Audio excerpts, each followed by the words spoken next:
Hi all, welcome back to my channel. In this video, I'm going to share an awful story with you out of Pontiac, Michigan that's going to disgust you and make your stomach turn. So you probably won't want to see some of the photos in this video while you're eating. A normal looking doorway on a normal looking street in a normal looking neighborhood in America. But the secrets kept behind this doorway were anything but normal. And if it wasn't for the landlord reaching out to police to perform a welfare check on the woman who was the tenant in this townhome after she hadn't paid rent since October of 2024, the secrets hiding behind this door on Lydia Lane may have stayed hidden for many more years. When police arrived at the home to check on the tenant on February 14th of 2025, they could never have imagined the horrific situation they were about to walk into. Once inside the home, they didn't find the tenant, but they did find piles of trash, some up to 4 feet high, walls with human feces on them, and 3 terrified children, ages 12, 13, and 15, hiding from them in rooms filled with even more trash and more human excrement. Police said they found no adult at the home with the children, and the children were afraid to come out of hiding to talk to them.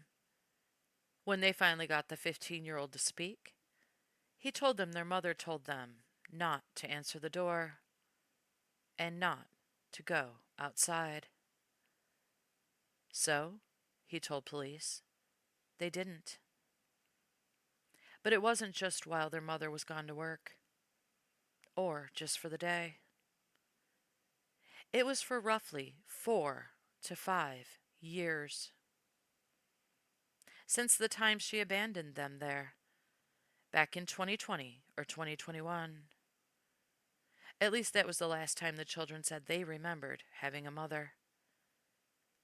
Then she gave her 4th child to the child's father and left, leaving her son and 2 daughters, who would have only been around 8, 9, and 11 at the time, alone. According to police, when they interviewed the children, they learned that the children had not been to school in years, and they had no contact with other people, even though they all had cell phones to contact their mother when they needed food. And police said some food would be left on the porch for the children. Sometimes just a loaf of bread for the week. Sometimes DoorDash would make deliveries. But according to the children, their mother never came back to check on them, or any other adult for that matter. And there were never things like hygiene products dropped off for them. Things like soap, shampoo, or toothpaste. And for years, the children were never even given toilet paper. When police found the children, they said the conditions they were living in were absolutely deplorable. With a non-working toilet, piles of trash everywhere, and only one mattress. The other 2 children were sleeping on pizza boxes on the floor. And since the toilet didn't work, they were going to the bathroom in the bathtub. When police rescued the filthy children out of their disgusting home, they said the children were immediately overstimulated when they went outside, and they even had trouble walking because their toenails were so long. Yeah, literally. I mean, I found out about this on my way into work this afternoon, and there are no words. I mean, this is absolutely horrific. This is by far, I think, one of the worst stories we've ever covered here at Fox 2. And I want to warn everybody out there that the details are very disturbing. If you think about the horrific ads you see on TV to spur donations for animals that have been abused or are living in terrible conditions, multiply that by 10. A horrible story of abuse and abandonment. Investigators say 3 kids were living in a condo on Lydia Lane in Pontiac for years, alone in horrific conditions. There was garbage, trash piled 3 and 4 feet high, covered with feces all through the house. It doesn't look like the toilet or the bathtub had been usable or workable for quite some time, primarily because of the feces and trash. I don't think they had basic hygiene knowledge of what to do. They hadn't been given hygiene products for years, toothbrushes, etc. A 15-year-old boy and 2 girls ages 12 and 13 in the House of Horrors since at least 2021, according to the Oakland County Sheriff's Office. Their mother or someone else would leave prepared food on the porch once a week. They had basically been locked in the house without any kind of guidance or basic hygiene or any kind of education for years. The kids were discovered Friday. The landlord called police and asked them to do a welfare check because he had not heard from the mother since December. We went to the house to check on what was going on there and had no idea that there were kids there, let alone kids in grave situation. Their 34-year-old mother arrested and being held at the Oakland County Jail. The children taken to an area hospital and are now in the care of a family member. We showed up at the house. The young boy did have communication with the mom and said the police were there, and she said hide. When we took the kids out of the house, they had difficulty walking because their toenails were so long. They hadn't had any grooming. Incredibly disheveled and unkempt, hair very matted, filthy. Authorities trying to figure out how this abuse went on for so long without anyone knowing about it. It's pretty heartbreaking that the kids would have to live under those conditions. People just kind of get in their car and go. Another of my neighbors, we were just talking today, and she said to me, she said, look at all this snow. I don't see anybody out helping each other, shovel each other's snow. So I think people are just kind of just doing their own thing now and just kind of going in their places and closing the doors. It's still just so incredibly hard to believe that these kids were in this condo for so many years, never seeing the sunlight, never trying to leave. They were apparently spending their time watching TV and playing games, not in school. We know that they had been enrolled in Pontiac schools years ago, but what happened? Why did they fall through the cracks? And it just, I mean, it's mind-boggling. The girls that we talked about, ages 12 and 13, the sheriff says they were sleeping on pizza boxes, old pizza boxes. A lot more to come on this story, but just absolutely heartbreaking. Reporting live, Camila Mary, Fox 2 News. Yeah, heartbreaking doesn't even begin to describe it. It's deplorable, it's despicable, it's disgusting. And I think it's really poignant what this woman said at the end of your piece, that people maybe aren't paying attention to the sheriff address, anything in that realm, that folks need to maybe think a little more about what's happening next door and speak up if they see anything suspicious, so something like this doesn't have to go on for so long. Yeah, I talked to another neighbor, and she'd only lived there since September, and she said she never heard anything, saw anything, smell anything. Those condos are so close together, but I think that, it makes us pause and just think how busy we all are in our own lives. But maybe we need to think, if we never see anyone coming and going, and maybe if we see, people did see that food being dropped off at that porch, that maybe we need to start asking more questions and start figuring out what's going on if something doesn't seem right. But I mean, why these kids were basically, they were locked in there for at least 4 years. I mean, like you said, this story it's hard to wrap your head around.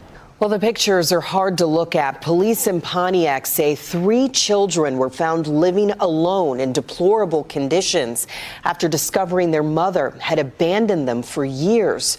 Our Victor Williams is following the story for us tonight. Victor, we're learning that mother has been arrested. What else can you tell us? Yeah, that's right. The mother has been arrested, Pam, but we're told that these kids were actually inside of this house for years, at least since 2021. This is the house behind me that has that orange sticker right there on the window, but we're told these kids were only 12, 13, and 15. Now, authorities, they said that the mom would drop off food from time to time, but she's a 34-year-old woman that's now being held at the Oakland County Jail, with a case now being turned over to the prosecutor for review. We are expecting charges to come in the next few days or so, but the only reason authorities ever stepped in the first place was because the landlord actually called 911.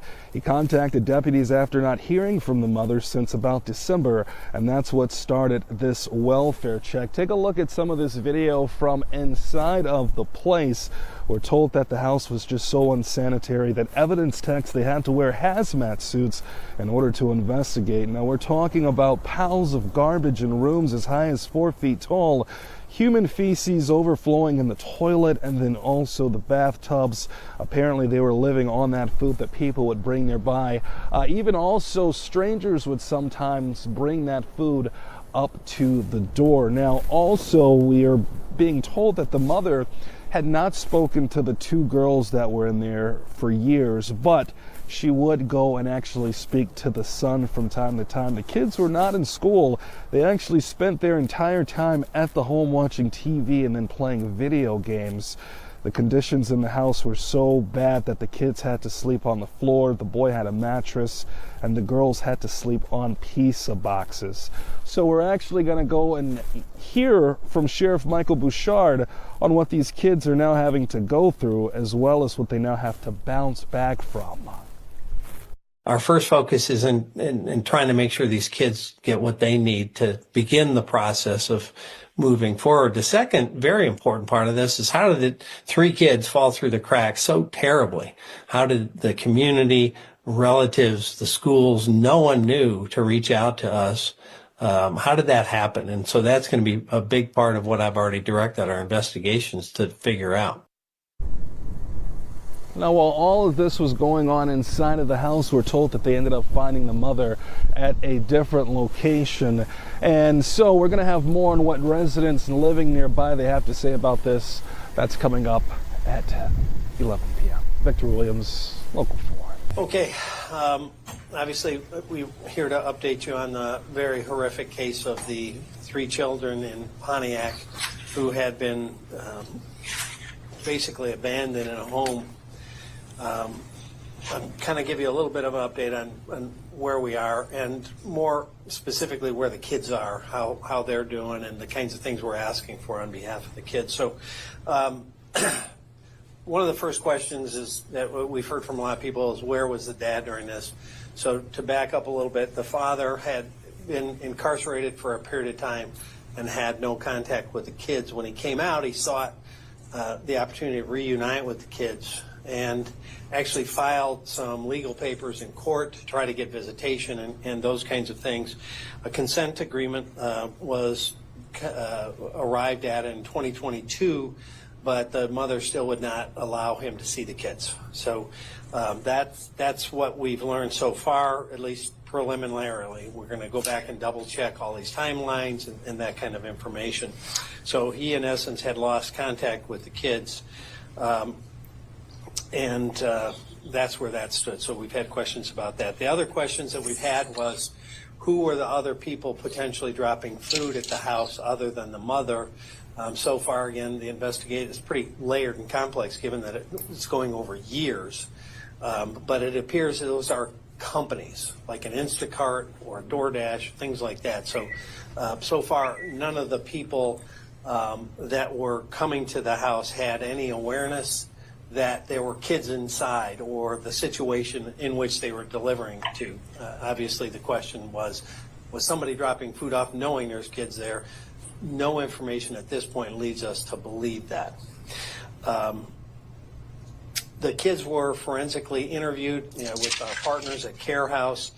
They've already been seen once at McLaren. We intend to have them at a much more detailed both physical and mental health kind of checkup, if you will, that will happen hopefully this week. When our detectives saw them at their interview at Care House, they were already making amazing progress, having had some tender love, having had some supportive care, having been put in new clothing and some basic hygiene.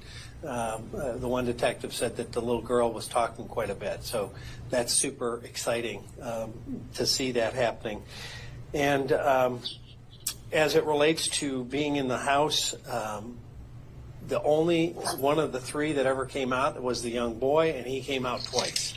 Once because he wanted to feel the grass, which by itself is heartbreaking, and a second time to check the mail. So you wouldn't do this to an animal, let alone your child. So, just to hear that he came out to touch the grass is just crushing, soul crushing on so many levels. As it relates to the house, we have obviously released pictures. I'll get my technical expert up. You've already seen some of these pictures. I rolled that little mouse, but it didn't want to cooperate. So inside of the home, as I had mentioned with these pictures, trash was piled, in some places 3 and 4 foot high. Everything was covered with feces and trash.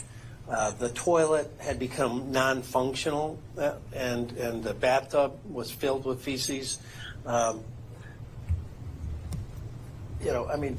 the kind of situation these poor kids had been living in for years, not just hours or days, for years.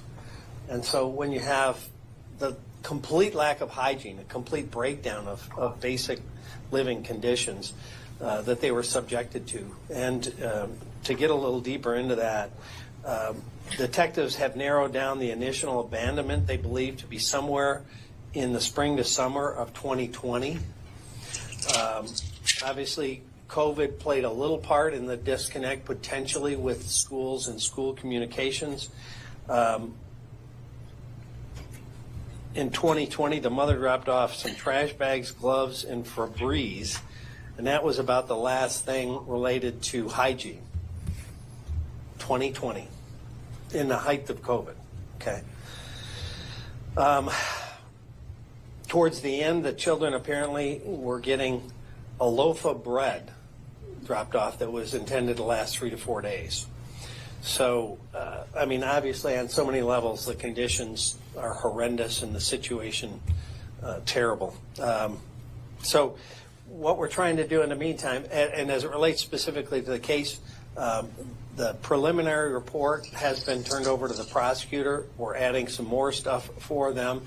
They're in the process of determination. When I heard about this, I called her on the weekend and let it know it was coming, and she has her staff queued up, and they're in that process. As it relates to the kids, the first thing we wanted to do is obviously get them safe and to get them clean and get them enclosed. And I will say we have one of the most generous communities, I think, in the world. We put on there that we needed clothing, and this is just a tiny sample of what we've received. At the office of another office of ours, we have bags and bags. So we don't need any more clothing. We greatly appreciate it. The family and the kids greatly appreciate it. And so we're kind of pivoting now to financial support. And we have put up a link, if you will, to the charity Mission Oakland, and 100% of it will go to the kids.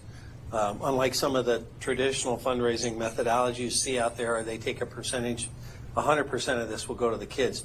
What I am asking is, again, our generous viewers and listeners out there and readers, we're looking for a law firm that would set up a trust fund so that we can take 100% of what we receive in donations for these kids and put it in a trust that can be administered, that can take care of maybe their medical bills, mental health visits, and if there's any overage, maybe set some money aside for their future education.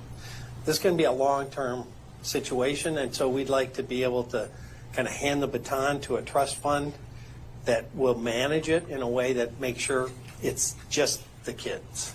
Not suggesting anybody else would do anything with it, but we're looking for a mechanism where we can hand this off. So if there's a firm out there that would like to set up a trust fund for these kids, then we'll deposit any receipts that we have.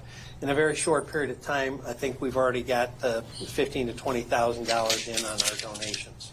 So we're going to, obviously have some real dollars to be able to give these kids, but that won't make up for the 3-4 years that they've been subjected to these conditions. I've said this more than once, but you see those videos of animals in just terrible conditions on commercials, and it pulls at your heartstrings. Imagine maybe by 10 living in what we showed you, and then play it out over years, not days or weeks. So it's hard to wrap your head around this one. So there's going to be a lot of long-term, I think, mental health and educational needs and things that we want to try to help with the family to get to that point. The other thing I'd like to mention, the family is asking, apparently, some of the folks that are now involved with the kids that didn't know, that's another question we've asked, they didn't know what was going on with the kids. They had been told by her that somebody else was babysitting the children or other kinds of things. So they were unaware what was happening so far, according to our investigation. But what they're asking is they feel like they're being hounded by media outlets. So they'd like to get some privacy for their kids and the grandkids and aunts, and those folks want just a little bit of a safe bubble, if you would. So they asked that, which of course we're going to do. Now, on another front, all of us are asking, how the heck did this happen? How did we lose 3 kids? How did they fall through the system? The community, the relatives, the schools, how did no one know?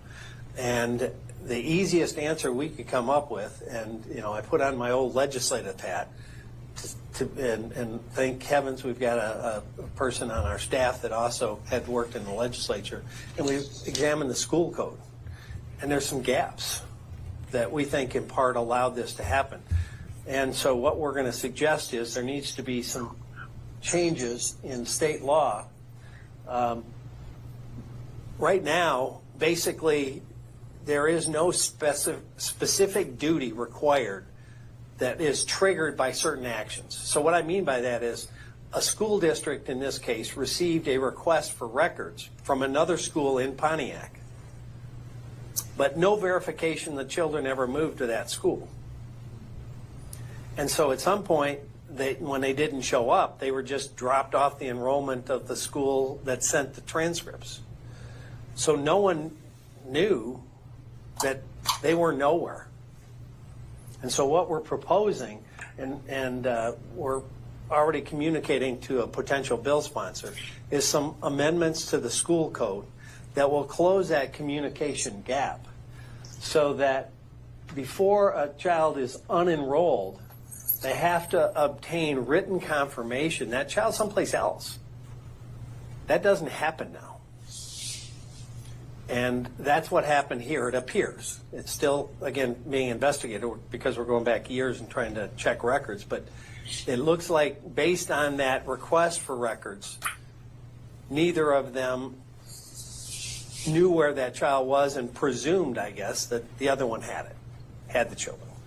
So the other thing, this is the specific language, but it goes into basically filling that gap, closing that hole, so that if a child doesn't show up at a school for a period of time, then it triggers a follow-up where they have to communicate with either a truancy officer or law enforcement to begin an examination of what happened to these kids. Where are they? It's unbelievable to think that we've got 3 kids that fell off everybody's map for years. So that goes to the second part, as I said, within 20 days, the sending school that sent those records has to notify the truancy officer if they have not received written confirmation that that child is someplace else safe. So it shortens the window. First trigger is 10 days, second trigger is 20 days, and obviously this can be worked on, amended, or changed by the legislature. We're just suggesting there's got to be some accountability measures so we don't have kids fall through the cracks in such a horrific way.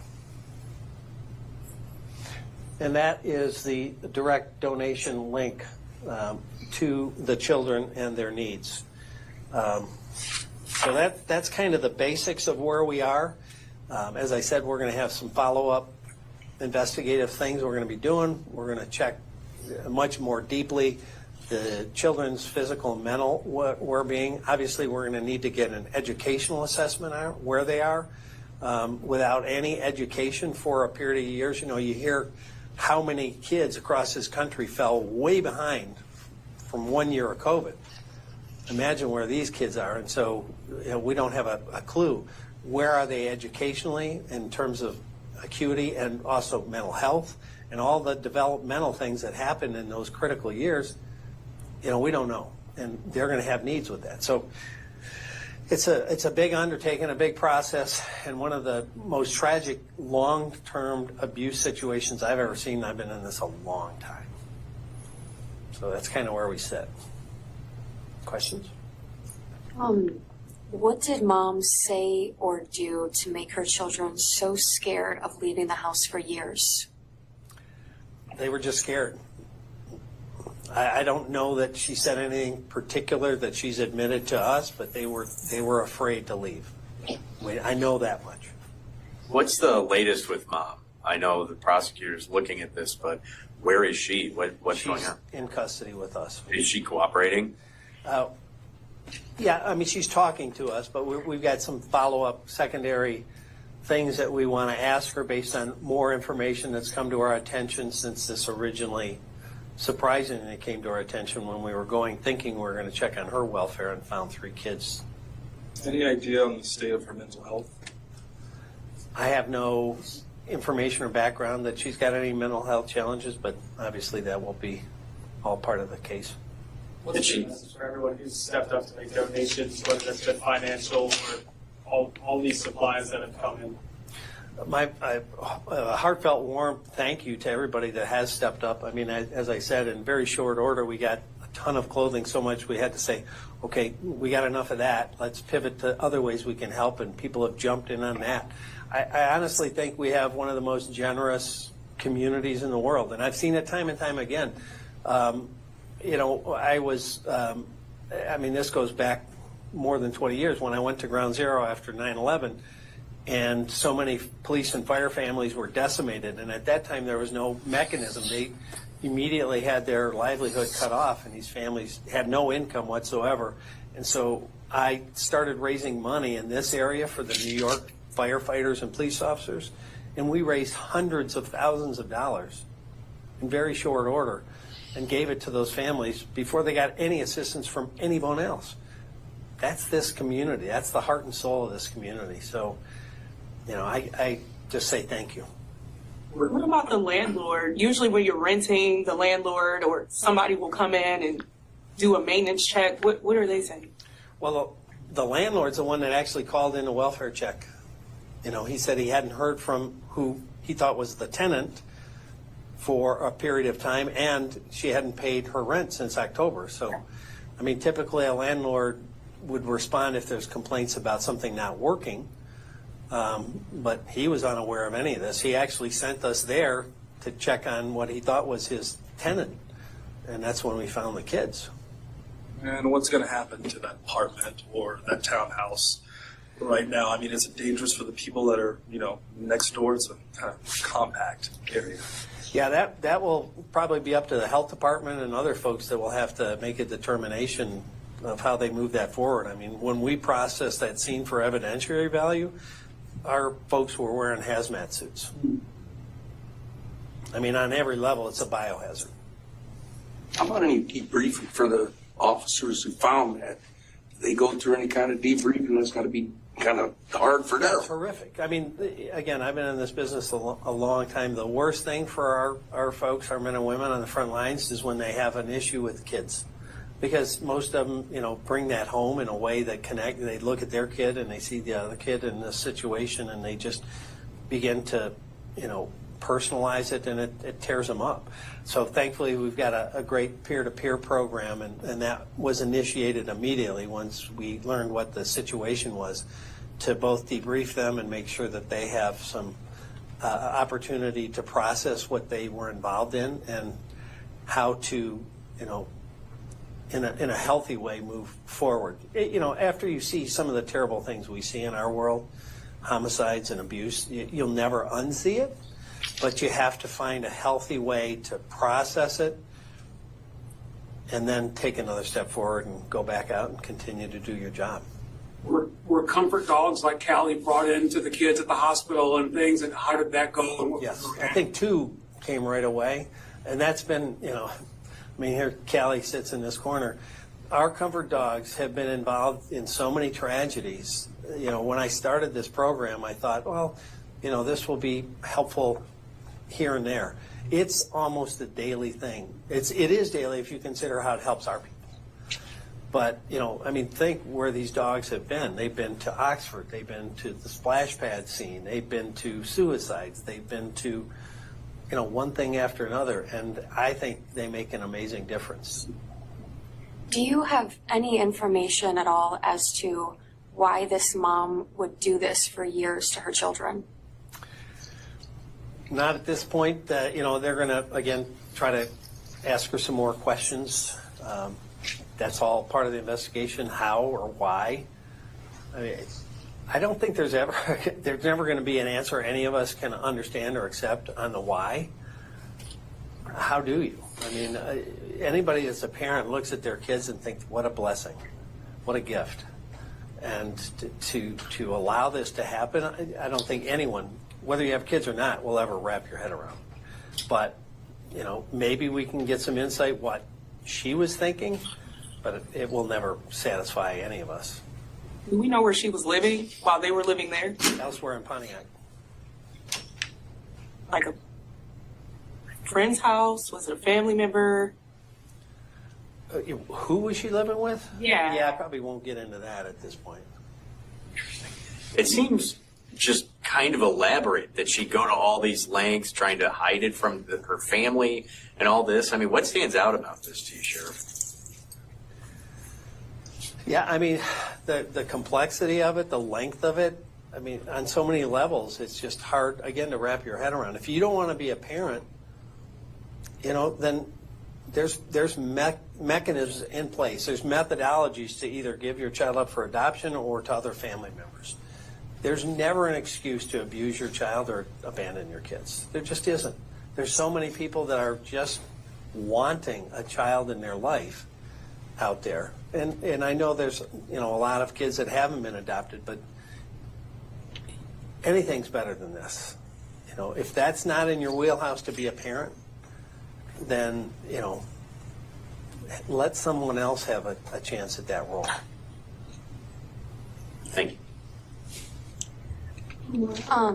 In the interactions with the children the last couple of days, does it seem like the children knew that they were being abused, or did they have any idea of reality outside of the house? Yeah, I think that was their reality.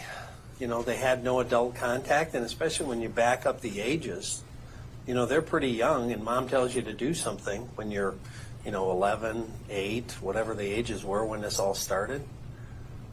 You're probably think, well, I guess maybe this is what happens, or this is normal. This is not normal. But, they had no benchmark. They had nothing to compare it against. Like there was the TV on, all that sort of stuff that they have. Yes. Yep. But as I said, the toilet and the bathtub were non-functional.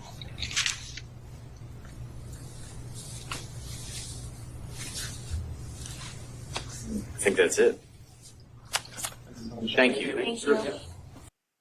The mother of the abandoned children has been identified as Kelly Bryant, and she has been arrested and charged with child abuse. If convicted, she could spend the rest of her life behind bars. Afternoon. First, I'd like to announce that we have authorized 3 charges of first-degree child abuse against Kelly Bryant, a 34-year-old resident of Pontiac. My office has already advised the court in the neglect proceedings that we will be asking to terminate the defendant's parental rights. In every case of child abuse, my office focuses first and foremost on the best interest of the child or children and on holding those responsible for abuse accountable. The three children in this case suffered unimaginable abuse and neglect over a long period of time. Thankfully, they've now been rescued from that, and our first priority has been and will continue to be their safety and well-being. I want to briefly address, though, why we're here. Since the first announcement over the weekend by the sheriff, this case has captured the attention of the people across our community, our county, our state, and even internationally, because people are rightfully concerned about the welfare of these children. And we're holding this press conference because, like all other decisions, we balance the interests of public safety, media attention and inquiries, and balancing everyone's right to a fair trial, which is why the events and facts that are disclosed here today are strictly confined to what's already been placed on the record in the swear-to this morning in the 50th District Court. When their circumstances became public, including the photos of the home, although law enforcement did not identify the defendant, she was quickly identified on social media and also has been reported in other news media outlets, which is why we are naming her today.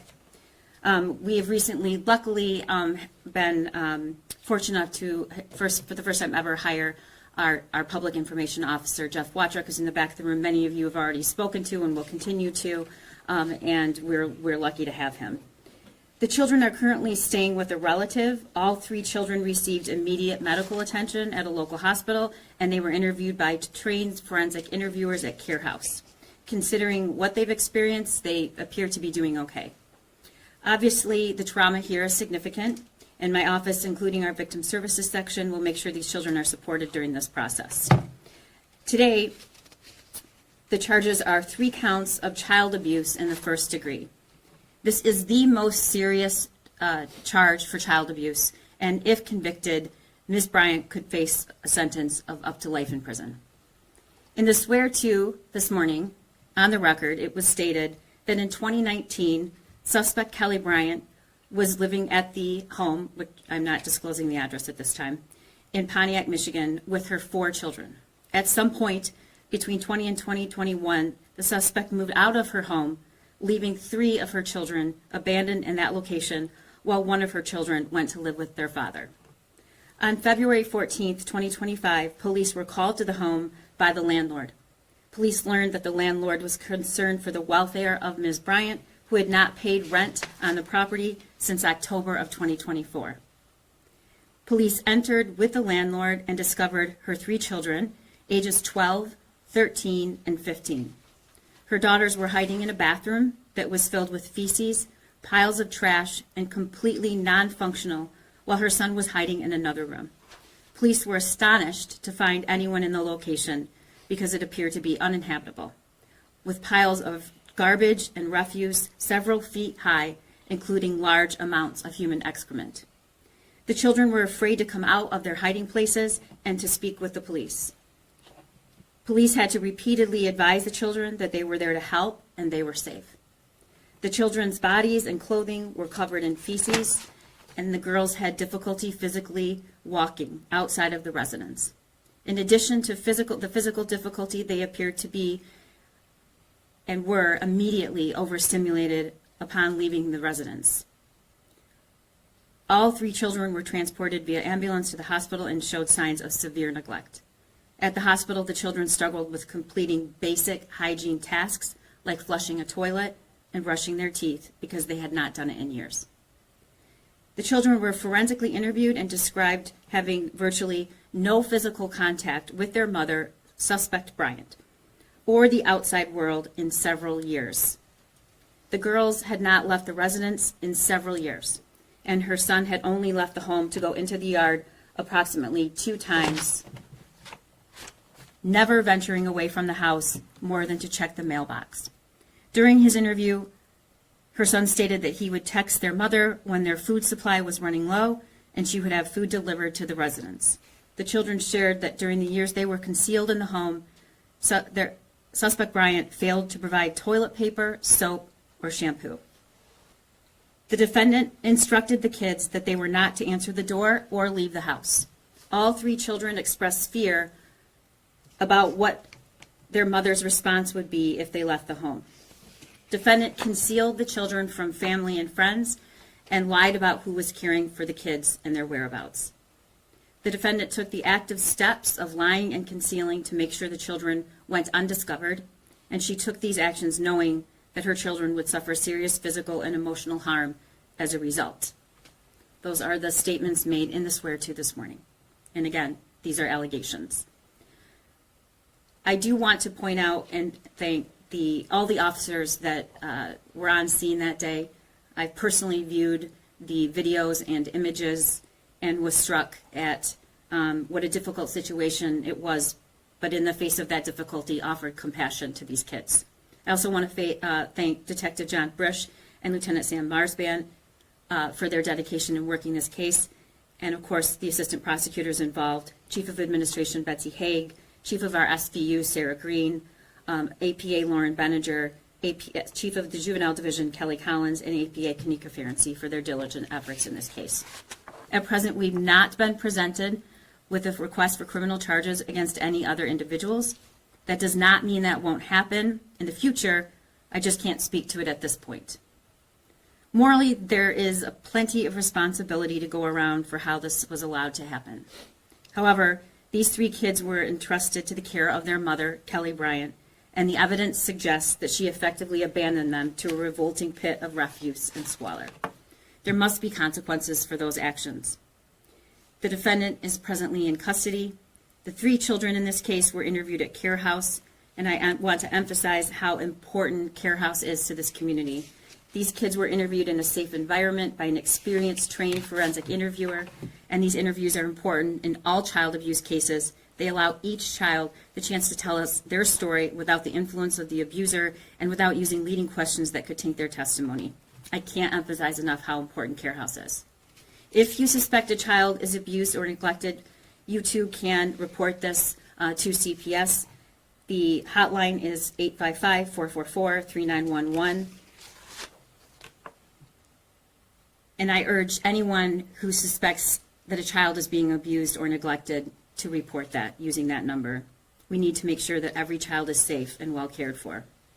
And before I take questions, I just want to remind you that these charges, again, are only allegations, and the defendant is presumed innocent unless and until proven guilty.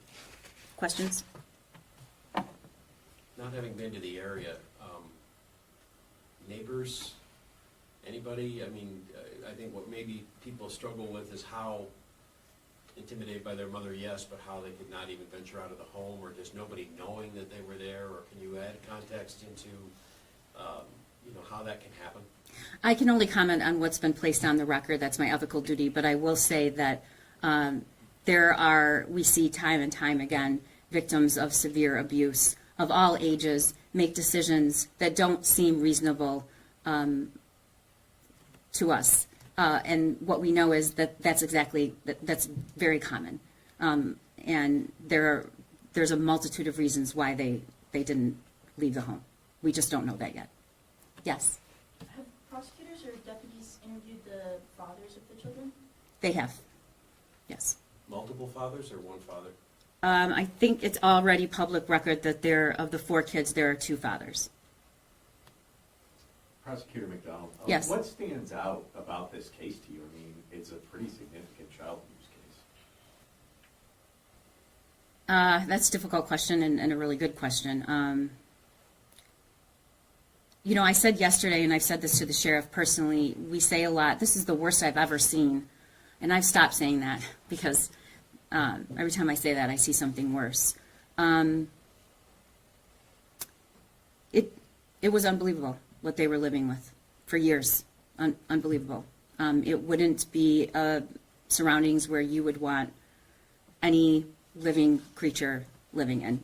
Creature or animal, or particularly human beings. I mean, these kids, not to have even basic hygiene tools. And I guess what stands out the most for me is no no love. There was nobody there to care for them for between 3 and 4 years. No parent, nobody physically present to let them know that they were safe and they were loved. Yes. Did she have any prior contact with CPS or a prior criminal record? I can't comment on that. Is she being held on any outstanding charges, or is it just on this and then she'll be arraigned tomorrow? We are not aware of any other holds or matters that she would be held under. At this moment, she's being held because of these pending charges. Now they're official, and she'll be arraigned, I believe, tomorrow. Can you provide more context, appreciating what you said about, you mentioned that he would text his mother, one of the older boy.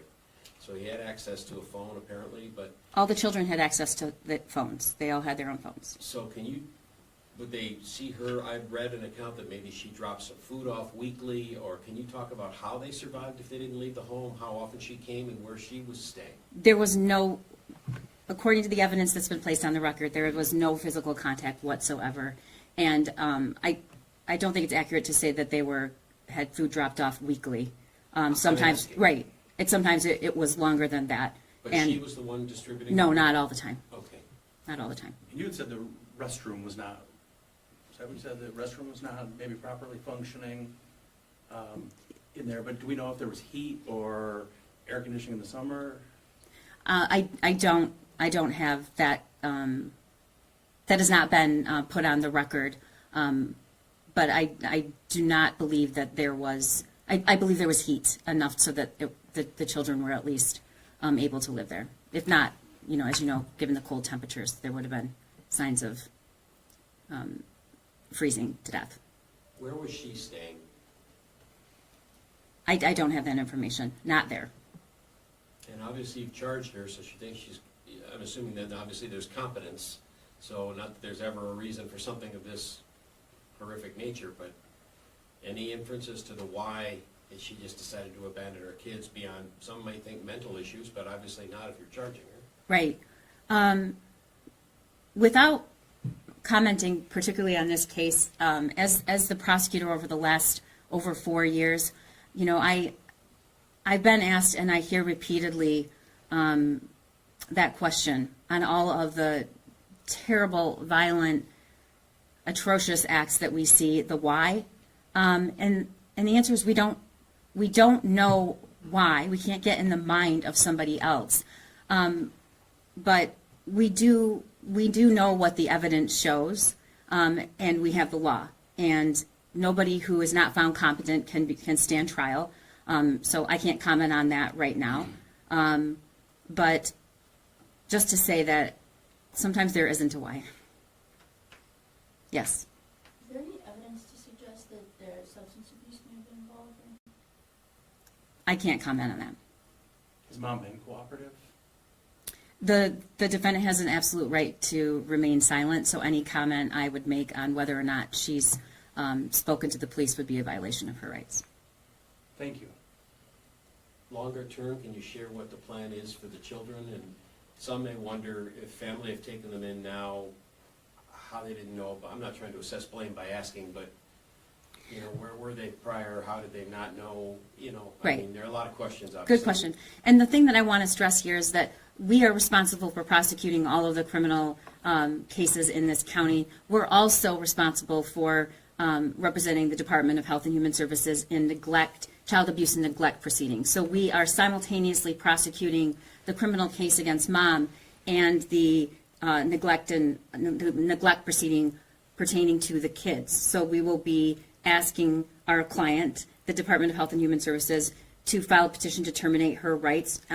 So there's just a lot we can't really get into, except I do want to say that our client, the Department of Health and Human Services, their number one priority is the care and welfare of children, and wherever they are placed, they do their due diligence to make sure that is a safe placement.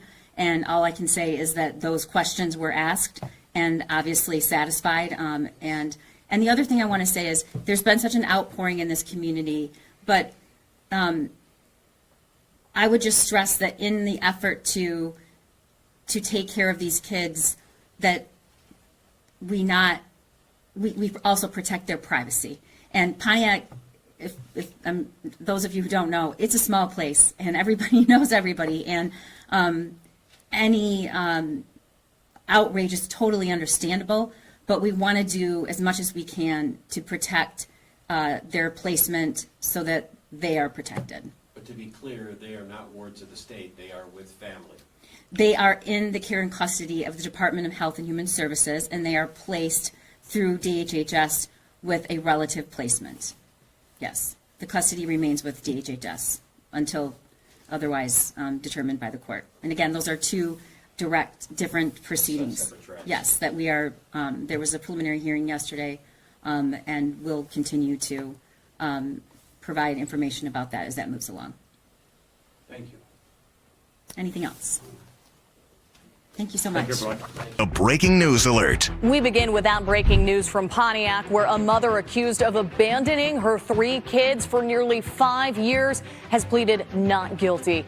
Thank you for joining us at noon. I'm Allie Hoxie. In the last half hour, Kelly Bryant pleaded not guilty to 3 counts of first-degree child abuse. As far as bond, the judge said that she finds Bryant to be, quote, a continued danger to the children, setting her bond at $250 million cash. If she does post that bond, she will be prohibited from contacting her children. Bryant is due back in court next month. Oakland County Prosecutor Karen McDonald says the children suffered unimaginable abuse, stating that the children were living in squalor. Yesterday, employees from the Oakland County Sheriff's Office wore hazmat suits to clean out the house. This case has left so many people in disbelief. Everybody's upset about it, like, oh my God, this is right in our neighborhood. How could something like this happen? Now, that is a question that we have heard from so many people over the last few days. 7 News Detroit reporter Kiara Hay is in Pontiac breaking down the details of this case and what comes next. You know, this is one of those stories that's going to stick with me for a really long time. In my head, I keep replaying the Oakland County Sheriff Michael Bouchard saying that the 15-year-old boy had to escape the home because he wanted to feel the grass. His mother telling him and his 2 other sisters that they could never leave the home and never answer the door. Well, now we're learning that the mother is the one who could have her freedom stripped away for the rest of her life. Kelly Marie Bryant is now charged with 3 counts of first-degree child abuse for allegedly abandoning her 3 children, aged 15, 13, and 12, for nearly 5 years. With no running water in the home, piles of trash, feces, and mold were present wall to wall, with officials wearing hazmat suits to clean it out. Oakland County Prosecutor Karen McDonald saying the children struggled to brush their teeth and flush the toilet at the hospital because they hadn't done it in so long. Well, now we're learning how Bryant will plead to the charges brought against her, but McDonald warns more people could be next. Morally, there is plenty of responsibility to go around for how this was allowed to happen. However, these 3 kids were entrusted to the care of their mother, Kelly Bryant, and the evidence suggests that she effectively abandoned them to a revolting pit of refuse and squalor. Now, this is just the first court trial and many to come in this horrifying story. Of course, 7 News Detroit will continue to follow it all the way through. In Pontiac, I'm Kiara Hay, 7 News Detroit. Should absolutely be prohibited from having contact with. So I'd ask the court add a specific no contact provision as it relates to the 3 minor victims in this case. And if the court would like me to go on, I can. No. What I found very suspicious in the report from pretrial services, there's 2 different addresses given to her. So I agree with you, Ms. Green, that one could opine that she's transient. She's from here, she's from there. We don't know where she resides. I do find her an acute risk and danger to the community and to any minor children under the age of 18, let alone the 3 minor children that she is a mother to. With that in mind, I agree with Ms. Karagongo. I cannot deny her bond. That is, of course, my first knee-jerk reaction was to deny her bond. However, because I find her acute danger, I find her a continued danger to the children. My main concern is, I don't know who, if anyone, that the children have been given to. If it is a family member, I'm concerned that she still may have contact with a family member from the jail with instructions to continue to engage in fear tactics to forbid the children from cooperating with authorities in their continued investigation in this matter. For that reason alone, I'm giving her a $250 million bond in this matter, cash only. The other aspects, should she post said bond, she is not to have any contact with these children by family members, third-party agents, or friends. So, Ms. Bryant, I want you to understand, any phone calls from the jail, should you're unable to post this bond, is recorded. Should the court find out that you are sending messages to engage in further fear tactics and intimidation of the children, your phone privileges will be removed. Those poor children have a long road to recovery ahead of them. But thank God they were found and rescued out of that dangerously unhealthy situation. Who knows how much longer they would have survived in those deplorable conditions. I'll be praying they make full recoveries and finally receive the care and love their own pathetic excuse for a mother deprived them of for so long. God bless them. Thank you so much for watching this horrific story. I appreciate it. Hug your children and your fur babies tight. Stay safe out there, and I'll see you on my next video.